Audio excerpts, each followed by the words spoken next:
How to find card number on Cash App. First things first, open up your Cash App.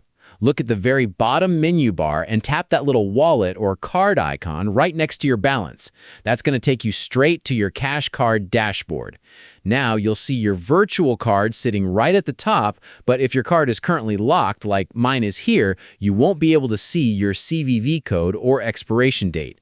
To fix that, just scroll down a bit and tap the toggle switch right next to where it says Lock Card to turn it off and make the card active. Once your card is active, look at the top right corner of your virtual card. See that little eye icon? Just tap that and boom, the app will instantly unblur everything. Your full 16-digit card number, expiration date, and CVV will all appear right there on the screen. And that's it. Now, if you also need to link a bank account or debit card so you can actually fund this card, click right here to watch my quick guide on how to add a debit card to Cash App. See you there.